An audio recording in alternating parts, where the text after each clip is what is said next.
Ողջույն, դուք դիտում եք Civilnet Business-ը, տաղավարում հյուրընկալել եմ ֆինանսների նախարար Վայո Հովհաննիսյանին։ Բարև ձեզ, պարոն նախարար, շնորհակալ եմ հրավերը ընդունելու համար։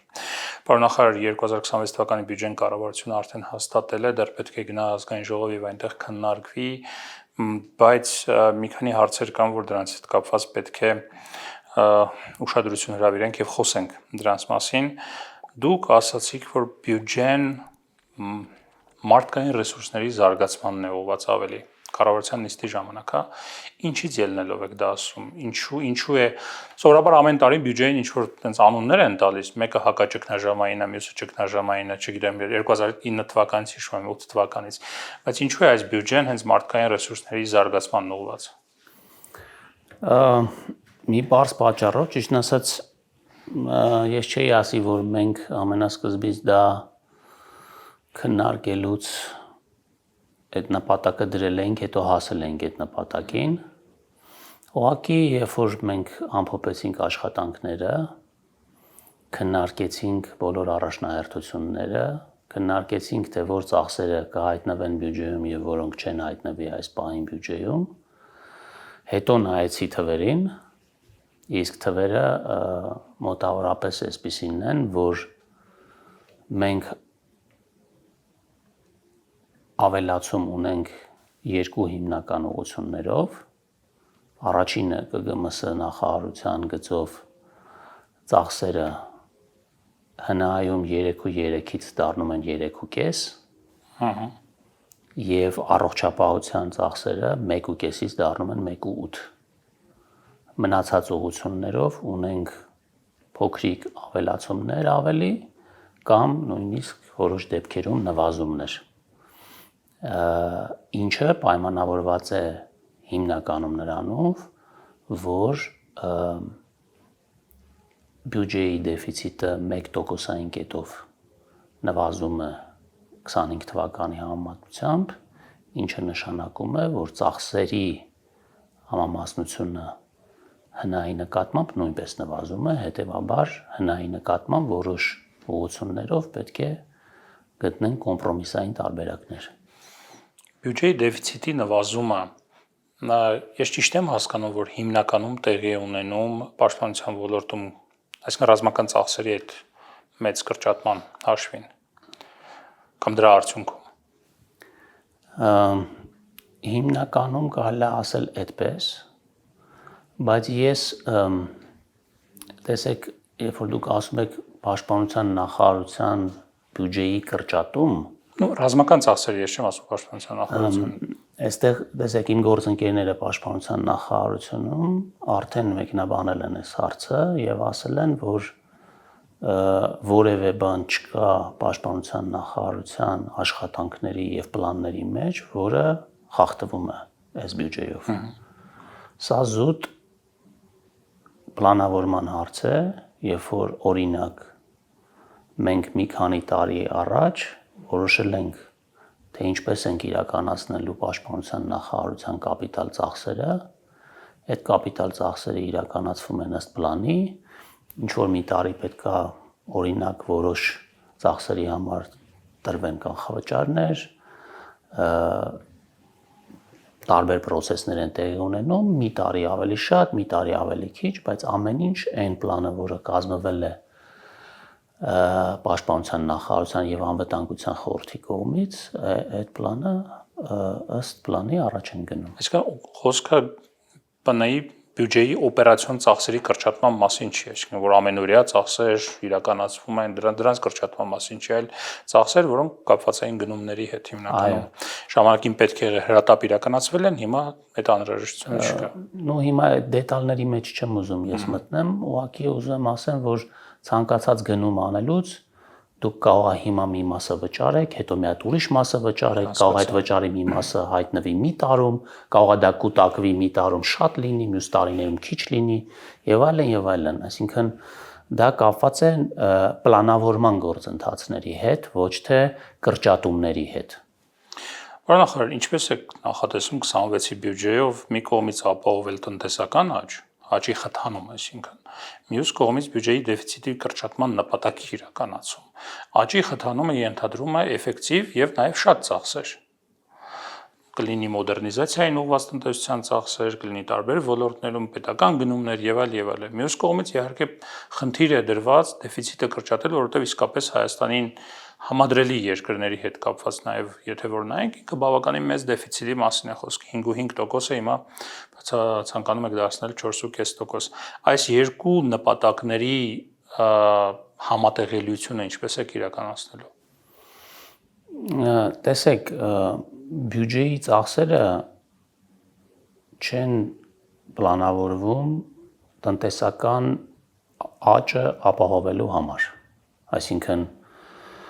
դա ընդհանրապես գործոններից մեկն է։ Մեր խնդիրն է իրականացնել այնպիսի քաղաքականություն, որով մենք բարելավում ենք մեր տնտեսության ներուժը, ոչ թե ծախսեր ենք իրականացնում, որպեսզի ինչ-որ մի ձևով պահանջարկ խթանենք, այսինքն փող լցնենք շուկայում, որպեսզի դա ինչ-որ արհեստական պահանջարկ խթանի, ինչն էլ իր հետևից կբերի իհարկե գնաճի եւ կենտրոնական բանկը արդեն այլ գործողություններ կանի դրա հետևանքով։ Ավելին ձեզ ասեմ, որ եթե խոսենք բյուջետային ազդակի մասին, որը հենց այդ ցուցանիշն է, որը նկարագրում է, թե մենք ինչ ձևով ենք այդ պահանջարկը խթանելու, այդ պահանջարկը չեզոք է։ Եթե չասեմ մի փոքր ավելի բացասական ազդեցություն ունի։ Հետևաբար մեր նպատակները օրինակ էկոնոմիկայի նախարարության բյուջեով աջակցություն տրամադրելու դա պահանջարկի խթանման մասին չի, դա մոդեռնիզացիայի մասինն է, դա արտադրողականությունը բարձրացնելու մասին է։ Այսինքն մեր նպատակը տնտեսական աճ ապահովելու դա այնպիսի ծախսեր իրականացնելն է, որոնք ոչ թե պահանջարկն են խթանում, այլ մեր տնտեսության պոտենցիալն են մեծացնում եւ դրա այդ պոտենցիալի մեծացման մասին մենք խոսել ենք արդեն վերջին տարիներին, որ մեր կարծիքով այդ պոտենցիալը 4.5%-ից աճել է 5.5%-ի, ընդ որում շատ ուրախ եմ, որ վերջի առաքելության ժամանակ մենք կարողացել ենք սա ցույց տալ եւ հիմնավորենք Արժույթի միջազգային հիմնադրամի մեր գործընկերներին եւ իրանք էլ դրա հիման վրա վերանայել են իրանց կանխատեսումները այս տարվա եւ մյուս տարվա տնտեսական աճի հետ կապված եւ ուրախ եմ, որ նաեւ մեր միջազգային գործընկերներին են կարողացել սա ցույց տալ։ Սա է հիմնական նպատակը եւ ես կարծում եմ, որ շատ էական քայլ են արել եւ օրինակ երբ որ ես խոսում եմ իմ եվրոպացի գործընկերների հետ, օրինակ իրենք շատ հաճախ ասում են այդ ոնց եք դուք 1%-ային կետով ծախս նվազեցնում։ Դա եվրոպական երկրների համար, որոնք ունեն, այսինքն երկրներ կան, որոնք շատ մեծ դեֆիցիտներ ունեն, այդպիսի նվազեցում անելը ահա որ դժվար է։ Էլ չեմ խոսում նրա մասին, որ դա արվում է նախընտրական տարում։ Առհասարակ ակնկալիքը այլ էր եւ կենտրոնական բանկի հայտարարության մեջ էլ կար որոշակի կետ նրա մասին, վերջերս որ կան որոշակի ռիսկեր, այսպես պահանջարկը խթանող ծախսերի վերաբերյալ, դրա մասին ես նյութել էի պատրաստել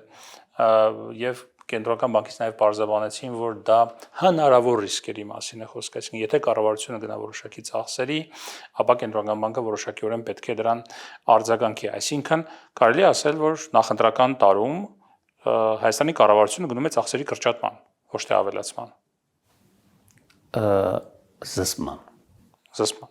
Ես կասեի, որ սովորաբար ակնկալիքը նա է, որ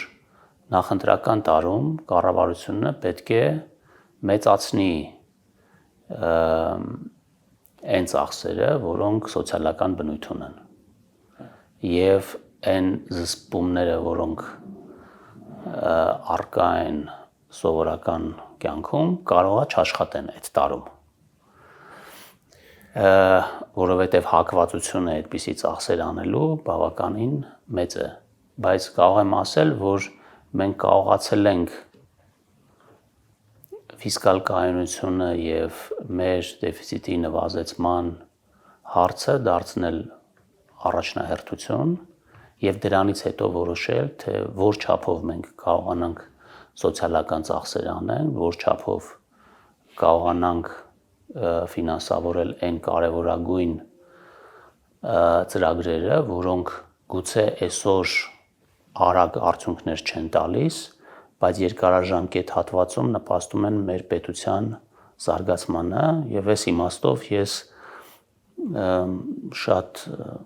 շնորհակալ եմ վարչապետին, ով ինքը առանց իր այսպիսի աջակցության շատ դժվար կլիներ պահպանել այդ 1% նվազեցման թիրախը։ Պարոն նախարար, բյուջեի այս դիզայնը, այս բյուջեն, որ հաստատվել է, ինքը ներառում է մի կողմից դուք խոսում եք ծախսերի զսպման մասին, բայց մյուս կողմից օրինակ ազգային ժողովում ձեր գործընկերը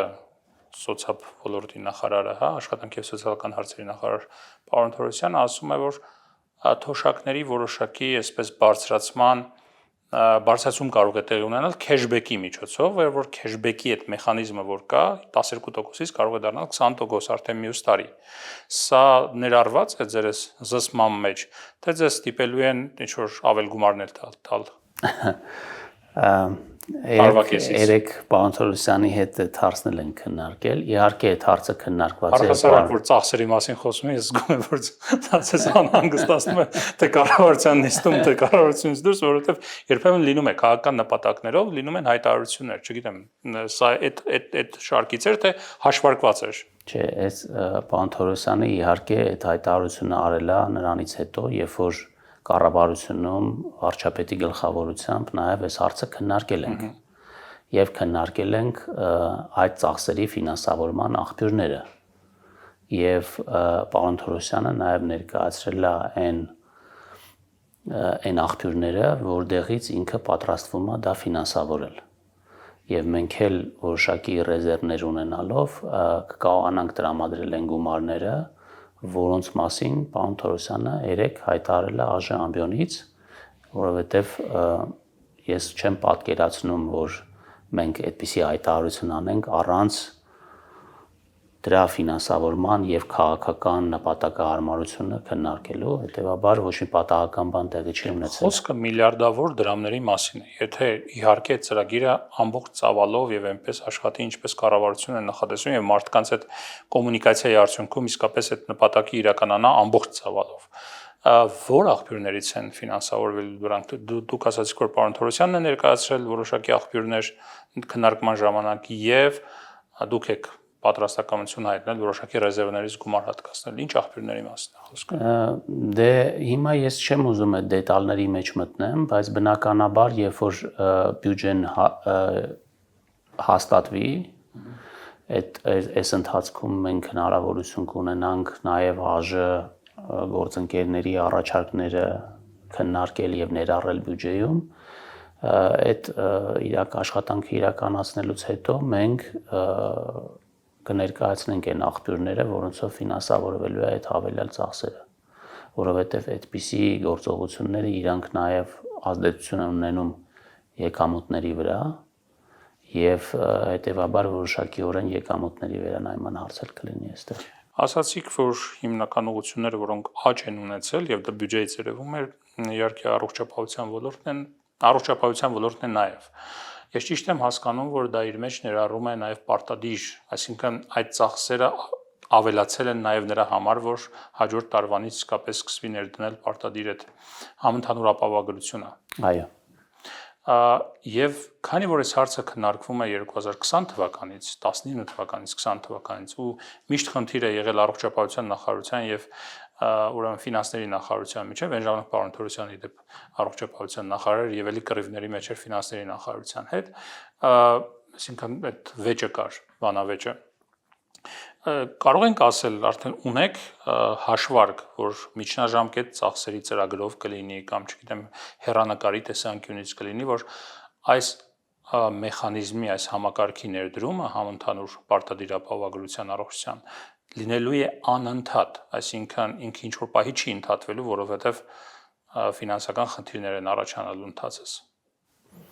Դե շատ մեծ հույս ունեմ, որ այդպես է լինելու, որովհետև այս ծրագիրը այնպեսին չի, որ մենք ներդնում ենք, հետո պետքա չեղարկվի։ Այսինքն սա փուլային ներդրվող համակարգ է, որը պետք է գործի ընդմիշտ։ Եվ մենք նաև փուլային ենք ներդնում հաշվի առնելով համակարգի նոր լինելը եւ հաշվի առնելով մեր ֆինանսական հնարավորությունները մենք շատ երկար ենք քննարկել առանձին դետալներ, որովհետեւ ֆինանսների նախարարությունը ամեն ինչ փորձում է անել, որպեսզի ռիսկերը դրա հետ կապված զսպվի, որովհետեւ տեսեք խոսքը գնում է նրա մասին, որ 100,000-ավոր Հայաստանի Հանրապետության քաղաքացիներ այսուհետև հնարավորություն են ունենալու անվճար բուժօգնություն ստանան։ Բայց վճարելու են, չէ՞ դրա համար իրենք։ Այդտեղ կա որոշակի համավճարի խնդիր, տարբեր սոցիալական խմբեր տարբեր չափով են վճարելու եւ այլն, իհարկե առողջապահության նախարարությունը դրա մասին մանրամասն իհարկե կխոսի, բայց այս իրավիճակում կա որոշակի խնդիր կապված պահանջարկի հետ, այսինքն պահանջարկի այս կամ այն չափի լինելը կարող է ֆինանսական տարբեր ազդեցություններ ունենալ եւ այս դետալների մասին ենք երկար քննարկել, իհարկե այդտեղ նաեւ ակտուարական հաշվարկներ կան, կանխատեսելու թե վարկագիծը ինչպեսին կլինի, մեր բժշկական հաստատությունները որքան կարողություն ունեն այդ խնդիրները սպասարկելու համար, այս են եղել են հիմնական շրջանակը, որի վերաբերյալ քննարկել ենք եւ ես ուրախ եմ, որ մենք եկել ենք մի այնպիսի կետի, ես չէի ասի, որ մենք ամբողջությամբ մեր բոլոր մտահոգությունները փարատված են եւ չէի ասի, որ առողջապահության նախարարությունը ստացել է իդեալապես այն ինչ որ իրանք ուզում են, սա մի այսպես հավասարակշռված տարբերակ է եւ կարծում եմ, որ ընթացքը նաեւ իր ճշգրտումները կմտցնի այս համակարգի մեջ, երբ որ կտեսնենք թե կոնկրետ իրական կյանքում թե ինչպիսի խնդիրներ են իհայտ գալիս։ Համակարգի ամբողջական ծավալում առողջության պարտադիրապահագրության ինչ ծախս է ենթադրում ընդհանուր կա հաշվարկ։ Մոտավորապես 300 միլիարդի շրջանակներում, որ ինքը ամբողջությամբ ներդրվի եւ սկսի աշխատել։ Այո, եթե ես թիվը հիմա ճիշտ եմ հիշում, ամբողջական ներդրման պարագայում այդ գումարը տարեկան 300 միլիարդի նկատի ունենք։ Բավական մեծ գումար է։ Պետական պարտքի մասին, պարոն նախարար, պարտքի ծավալը իհարկե ՀՆԱ-ի հետ հարաբերակցության մեջ ինքը կառավարության ծիրում է գտնվում եւ դրա մասին կան հավաստիացումներ թե կառավարության եւ թե փորձագետների կողմից, բայց այնուամենայնիվ բացարձակ թվով սպասարկման թիվը բավական մեծ է։ Խոսքը մոտավորապես 1 միլիարդ դոլարի մասին է, եթե վերածենք դոլարի, հա։ Ձեզ անհանգստացնում է այս բացարձակ թիվը։ Իհարկե ես միշտ կուզեի, որ այդ թիվը ավելի քիչ լիներ, որպեսզի ես ավելի մեծ հնարավորություններ ունենայի ֆինանսավորել են կարևոր ծախսերը, որոնք առկա են եւ դա առաջնահերթ են եւ ստիպված ենք լինում իրանց մերժել, որովհետեւ ֆինանսական շրջանակի մեջ չի մտնում։ Բայց մեր հնարավորությունները այստեղ սահմանափակ են։ Իհարկե մենք հնարավորություններ ունենք, բայց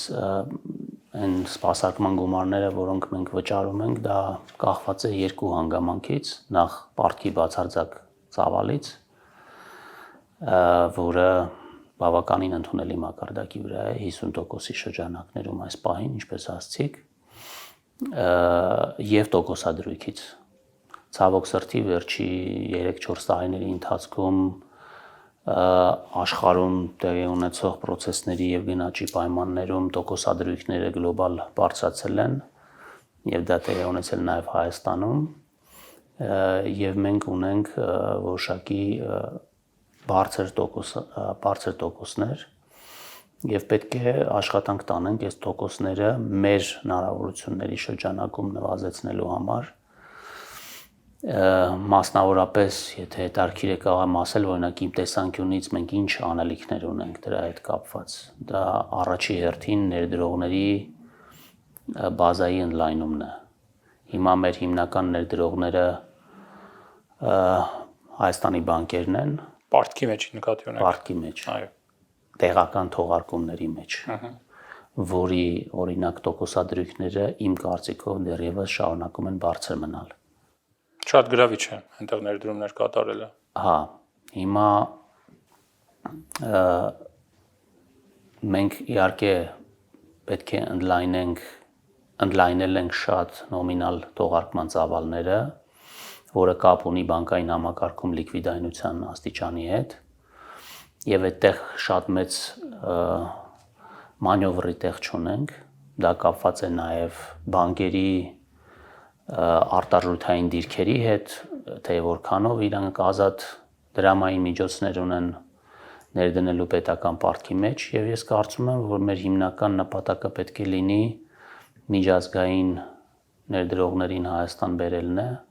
որպեսզի նրանք մասնակից դառնան մեր դրամային պարտքի շուկայում եւ ներդրումներ կատարեն մեր դրամային պարտատոմսերում։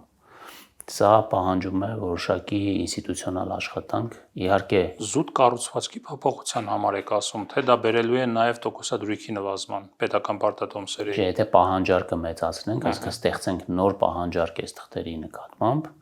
ես կարծում եմ, որ այդ պարագայում մենք կարողանանք որոշակի նվազում ունենալ եւ այդ պահանջարկը ներսում գտնել իհարկե կա եղած պահանջարկ, որը կենսաթոշակային ֆոնդերն են եւ բանկերն են, բայց այս պահանջարկի կտրուկ ավելացումը մեծ հնարավորություններ չունի, որովհետեւ եթե բանկերում նույնիսկ լիկվիդայնության բարձր աճ կա, դա արտարժութային միջոցներ են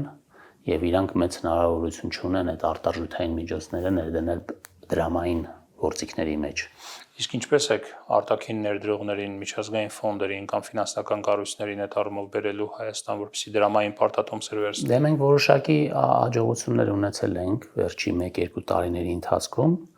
եւ ունենք արդեն ոչ ռեզիդենտ, ոչ բանկ ներդրողներին, ովքեր մասնակցում են եւ գնում են մեր պարտատոմսերը։ Սա իհարկե նաև տեղի ունենում նրանում այն ժամանակ, երբ որ մենք ֆինանսների նախարարությունում ես կամ կենտրոնական բանկի նախագահ, երբ որ մեր այցելությունների, օտարերկրյա այցելությունների ժամանակ նաև հանդիպումներ ենք ունենում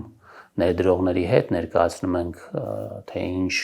քաղաքականություն ենք իրականացնում, ներկայացնում ենք Հայաստանի տնտեսության զարգացման հեռանկարները եւ դրանով հետաքրքրություն ենք ստեղծում։ Կարծում եմ, որ սա ուղղակի մի փոքր նաև ինստիտուցիոնալ էլի կառույց ստեղծելու խնդիր է առաջ գալիս ֆինանսների նախարարությունում, որ սրանով հետևողաբար զբաղվենք, ոչ թե այսպես նախարարի կամ տեղակալի որոշ այցելությունների ընթացքում։ Բորսան չպետք է զբաղվի դրանով։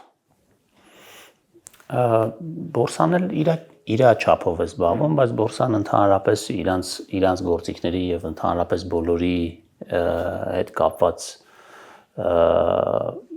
աշխատանք է տանում, մենք էլ պետք է հատուկ մեր թղթերի նկատմամբ հետաքրքրություն ստեղծենք եւ կարծում եմ, որ կա հետաքրքրություն, ուղղակի պետք է կարողանալ դա լավ վաճառել։ Բարձր տոկոսադրույքները պետական պարտատոմսերի խնդիր են ստեղծում տնտեսության համար, տնտեսության զարգացման համար։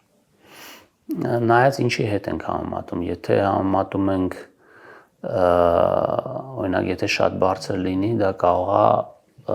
վերցնի այն փողը, որը պետք է այլապես գնար օրինակ մասնավոր վարկերին կամ տնտեսությանը վարկավորելուն։ Ես կարծում եմ, որ այդ առումով մեծ խնդիր չունենք այս պահին, որովհետև նաև տեսնում ենք, որ իրական հատվածի ներդրումները բանկերի կողմից վարկավորումը վերջի 1 տարվա ընթացքում զգալիորեն ակտիվացել է։ Չեմ կարծում, եթե դա այնպիսին չի, որը վերցնում է այդ փողը, որը պետք է գնար նաև։ Ես նկատում եմ մարդը կամ ընկերությունը, գուցե նաև ընկերությունը, բայց մարդը, որը օրինակ ցանկանում է ներդրում կատարել բարձր տոկոսադրույքների պայմաններում, հատկապես որ, չգիտեմ, տնտեսական անորոշություններ կան եւ այլ,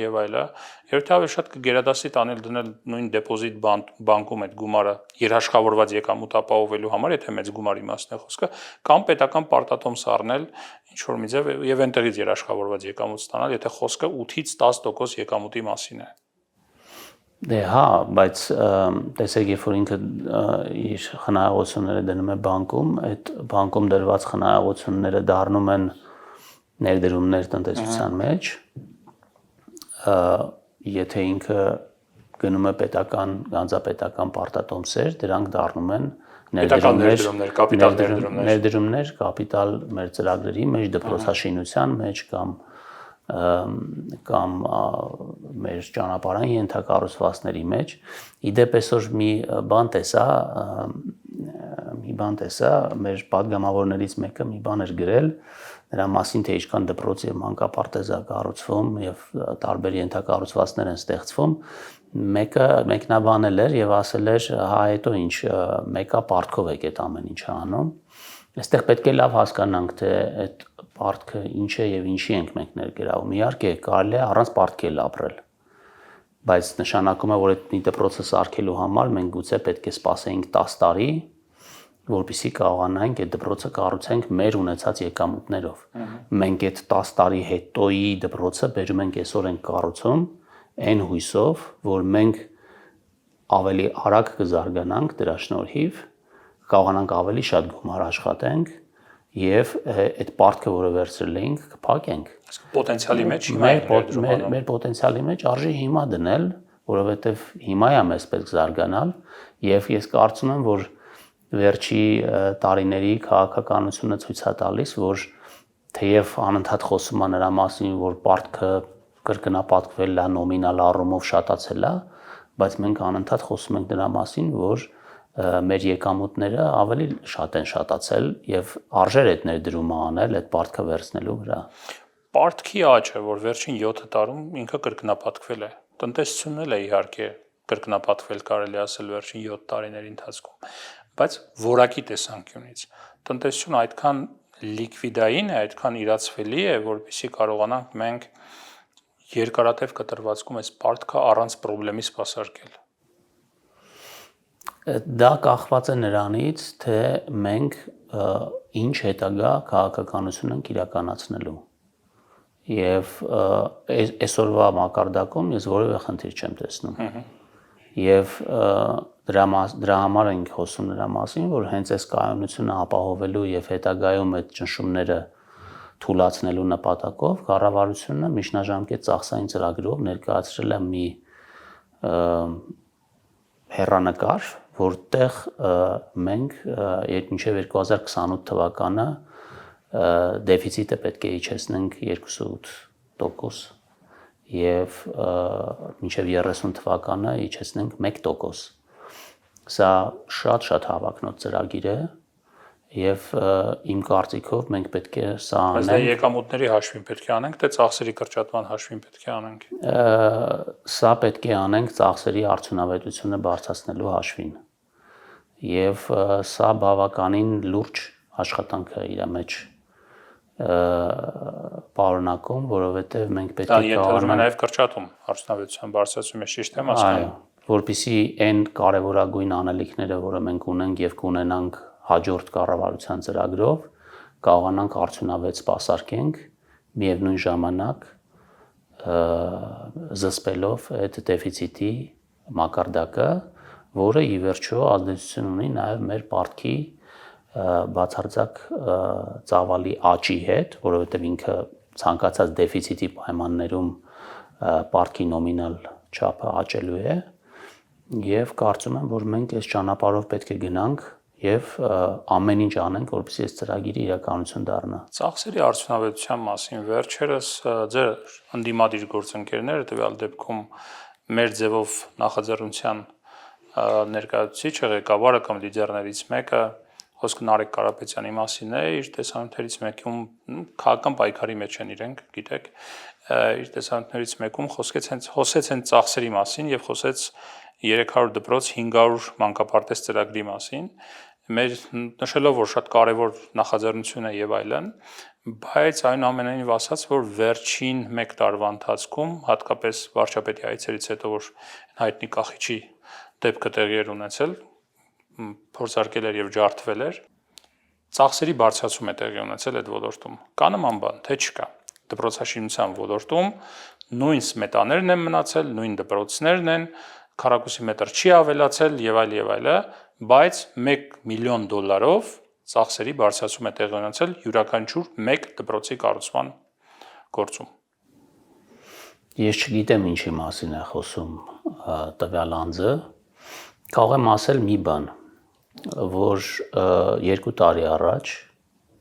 անցած տարվա կեսերին, եթե ես ճիշտ եմ հիշում, կամ անցած տարվա սկզբում, երբ որ մենք քննարկում էինք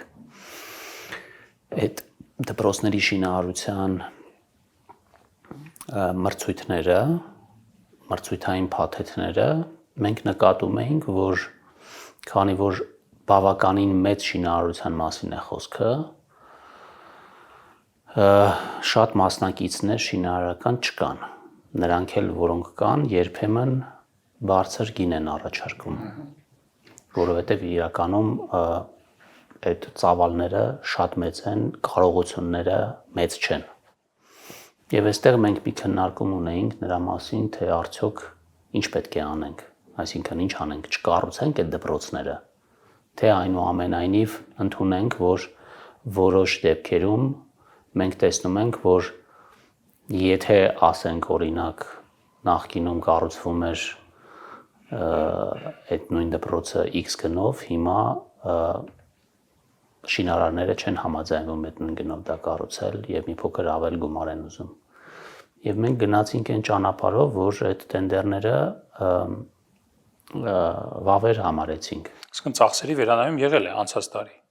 Հարցը վերանայման չի, հարցը վերանայումը չի, որովհետև մրցույթով է որոշվել գինը։ Ոչ թե մենք փոխել ենք նախահաշվային արժեքները, ոչ թե ավելի թանկ ենք վճարում, այլ այո, իրողությունը այնպիսին է եղել, որ եթե նայենք օրինակ սրանից մի 5 տարի առաջ ինչ գնով էինք կառուցում 3 դպրոց, նույն գնով չենք կառուցում հիմա 300 դպրոց։ Մեկ դպրոցի արժեքի մասին եմ խոսում, որովհետև մեր պահանջը այդ դպրոց կառուցելու կտրուկ աճել է։ Նախահաշվային գինը ենթադրենք եղել է 900 միլիոն ժամանակին, հետո բարձրացել է այդ գինը, որ վերանայում է տեղի ունեցել է ձեր քննարկումից հետո։ Տվյալ անձը Նարեկ Կարապետյանը պնդում է, որ եղել է մոտավորապես 800-ից 900 միլիոն դրամ ժամանակին, հետո դարձել է 1.2, 1.3 կամ մի փոքր ավել միլիարդ դրամ։ Եղել է նման բարձրացում, թե ոչ։ Հնարավոր է, բայց չգիտեմ, ես այդ դետալները չգիտեմ հիմա, բայց դրանք, եթե նույնիսկ եղել է, ապա դրանք ասեցի արդեն իրանք պայմանավորված են։ Նախարար խոսքը մեծ գումարի մասին է, որ ասում եք դետալ մոտ մի քիչ։ Քանի որ ֆինանսների նախարարությունը չի զբաղվում դպրոցների գնումներով եւ շինարարական աշխատանքներով, մենք գումարը հատկացնում ենք դրա համար եւ այդ գումարի շրջանակներում, որը պլանավորված է, այդ գումարի շրջանակներում իրականացվում է աշխատանքը։ Բայց այո, կարող եմ ասել, որ այդ քննարկումը եղել է եւ որոշակի ավել ծախսեր իրականացվել են, ավելի ծախսեր պլանավորվել են կապված այդ պահանջարկի մեծ լինելու հետ։ Ու իհարկե նաեւ ազդեցություն ունի շինարարական աշխատանքների ինքնարժեքի ավելացումը։ Հա, ամեն տարի էլ դրանք ավելանում են։ Պարոն նախարար, TRIP ծրագրի մասին եւ դրա ֆինանսատնտեսական էֆեկտը արդեն հայտարարվել է նրա մասին, որ Թրամփի ուղի ծրագրի հետ կապված Ամերիկայի Միացյալ Նահանգները $145 միլիոն համաձայնության են եկել, որ առաջին տրանշով պետք է հատկացնեն։ Կա արդյոք նախ արդեն հատկացվել է թե չէ այդ գումարը, որովհետև հիմա Ամերիկայում կարծես շատդաուն է տեղի ունենում եւ այս պահին բացի այսպես ճգնաժամային ուղղվածության կառույցներից, որոնք կարևոր ստրատեգիական նշանակություն ունեն, այլ կառույցներ կարծես չեն աշխատում կամ կրճատում են նրանց աշխատանքը մինչև բյուջեի հատկացումը, ինչ փուլում է գտնվում ամերիկյան կողմի հետ այդ ծրագիր իրականացնելու մասով ֆինանսավորման հատկացման վերաբերյալ հարցում։ Ես այդ մասով շատ բան չեմ կարող ասել, որովհետև անձամբ ես չեմ ներգրաված այդ քննարկումների մեջ։ Ես տեղյակ եմ, որ այդ գումարը, որի մասին խոսվում է, դա առաջի փուլի գումարն է։ Այո, առաջին տրանշով։ Այդ գումարը դեռ չի տրամադրվել, բայց այդ գումարը ծախսվելու է ենթակառուցվածքների եւ անցման կետերի շինարարության նպատակով։ Մնացած բոլոր դետալները դեռ քննարկման փուլում են, որին ես դեռ չեմ մասնակցում։ Իսկ եթե մասնակցել եք, եթե գիտեք, կառավարությունում արդեն կան քննարկումներ նրա մասին, որ հայտնի է, որ այսինքն եղել են հայտարարություններ, որ պետք է լինի հայ-ամերիկյան ընկերություն, որը պետք է իրականացնի այդ կոնցեսիան կամ չգիտեմ դրա կառուցումը եւ կառավարումը, հա, այդ ենթակառուցվածքի Թրամփի ուղու խոսքը երկաթուղու եւ ավտոմոբիլային ճանապարհների մասին է։ Կա արդեն պատկերացում Հայաստան պետությունը որքան գումար պետք է ներդնի այդ ծրագրի մեջ։ Ես նման տեղեկություն չունեմ։ Շատ լավ։ Եվ վերջին հարցը ԵԱՏՄ-ի ռուսական կողմի հետ մեր հարաբերությունների մասն է, խոսքը ֆինանսական եւ առևտրային հարաբերությունների մասն է, իրենց փոխվարչապետ Օվերչուկը վերջերս մի քանի անգամ է խոսել նրա մասին, որ Հայաստանի հետ առևտրատնտեսական կապերը կարծես գնալով կրճատվում են եւ նա կապում է դա ԵՄ գնալու գործընթացի հետ Հայաստանի Եվրոպական միության դեպի Եվրոպական միություն ուղղություն վերցնելու հետ կապված։ Ինչով են պայմանավորված այս ուրեմն նախարարների կրճատումը Ռուսաստանի հետ։ Մենք իսկապես դա ունենք 47% կամ 46% եւ արդյոք դա կապ ունի ընդհանրապես Հայաստանի հետ քաղաքական հայտարարության հետ, քաղաքական նպատակի հետ Եվրոպական միության հետ մաս կազմելու մասով։